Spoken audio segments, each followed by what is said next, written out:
malgré les tempêtes, malgré les difficultés que chacun peut avoir, il y a une notion qui est rapportée qui s'appelle la notion de Hitratshut, le fait d'apprendre à se renouveler. C'est une notion en fait qui est fondamentale pour toute personne maintenant qui va atteindre un objectif, pour toute personne maintenant qui veut vraiment se rapprocher d'Hachem, qui veut vraiment maintenant dans sa vie passer à un autre niveau, qui veut s'élever, qui veut vraiment décoller. Donc ça n'existe pas une personne maintenant que dans le chemin qu'elle entreprend, qu'il n'y ait pas d'obstacles. Si le chemin est rempli d'obstacles, c'est qu'il est rempli d'événements, de choses qui vont me faire trébucher, tomber.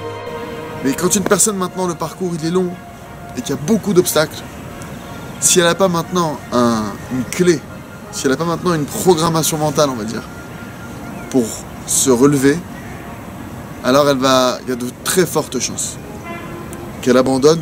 C'est qu'à chaque chute que j'ai un apprentissage qui m'attend. Pourquoi je ne me relève pas?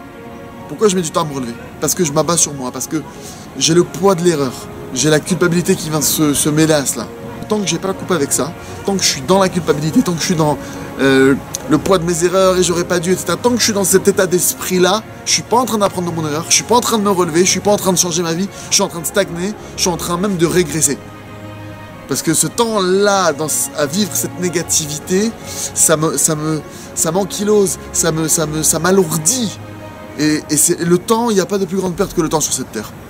Alors maintenant, comment est-ce que je dois faire? Parce que Tachlès, maintenant, concrètement, une personne, elle se retrouve dans une situation, elle a fait une bêtise, elle a fait une erreur, elle s'est pris un coup, elle a le poids de sa chute sur elle.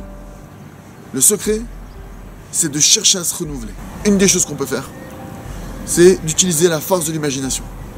Véritablement, de décider, voilà, à partir de maintenant, je recommence et je commence à imaginer comme si, maintenant, je venais de naître. J'imagine que maintenant, voilà, j'imagine ma naissance, j'imagine que je suis en train de naître. Ah, je suis né. Oh, je suis content, bah, Hachem, je suis là. Je suis neuf. J'ai pas de passé. Béhémet, et je me comporte en tant que tel. J'ai pas de passé. Je viens de naître à cet instant. Vous n'imaginez pas les forces qui sont en chacun d'entre nous. Et vous n'imaginez pas la simple force d'une pensée. Le simple fait d'imaginer maintenant et d'agir comme si c'était comme ça. Je viens de naître. Je viens de naître.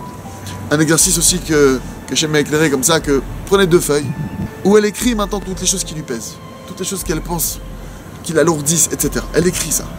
Il y a une autre feuille à côté, c'est le Michael qui vient de naître.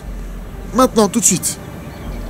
Sur cette feuille-là, j'écris, par exemple, je me promets d'honorer, de célébrer la vie qu'Hachem me donne de toutes mes forces et d'avancer de toutes mes forces. Et cette feuille maintenant qui me pèse, je la prends, je la brise, elle disparaît. C'est symbolique comme action, mais ça a un impact, le fait de faire ça. Si je fais pas une coupure avec le problème, j'arrive plus à avancer. Et c'est évident que le Créateur sait pas ce qu'il veut, et que c'est évident qu'il faut maintenant à ce moment-là tout faire pour qu'il y ait une coupure. J'utilise cet outil-là. Il dit Rabbi Nachman dans un conseil, par exemple, quelqu'un qui est triste, il lui dit tape des mains et danse. Ah, tu danses, tu te mets comme ça, tu te mets à sauter, tu te mets...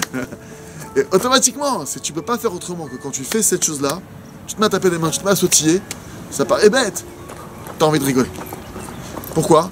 Parce que maintenant, ton état extérieur, il vient influer sur l'intérieur. Quand normalement, effectivement, je dois être fort intérieurement pour que dans l'extérieur, ça ressorte et ça rejaillisse. Mais il y a des liens de corrélation. Quand je vois que intérieurement, je suis en train de m'embourber, je me sens pas bien, des pensées noires, des pensées négatives, j'utilise l'extérieur. Et il faut savoir que c'est pas possible d'être triste en faisant ça. C'est pas possible. Mais en dehors des secrets qui peuvent se cacher, parce qu'il y a plein de choses à dire sur le fait de taper des mains, sur le fait de danser, que ça adoucit les rigueurs spirituellement, véritablement. Le fait de taper des mains et de danser, dit Rabbi Nachman, ça adoucit toutes les rigueurs qui pèsent sur une personne. Parce qu'il faut savoir que quand je me sens mal dans ma peau, parce que j'ai un jugement sur ma tête. Il y a un décret divin sur moi. Alors quand j'ai un décret divin, c'est pas forcément un décret de mort, mais il y a un décret, il y a maintenant une condamnation, une sentence qui tombe, et ça commence par le fait que je me sente mal. Maintenant, Hachem, ce qu'il veut, c'est pas nous punir, c'est pas nous mettre là-dedans. Donc il faut utiliser ça, et il faut se renouveler. Donc si Dieu veut qu'Hachem nous aide véritablement à nous renouveler à chaque instant, et Bezrat Hachem qu'on ait le mérite de vivre une vie pleine d'énergie, de joie et de proximité avec notre Créateur. À bientôt.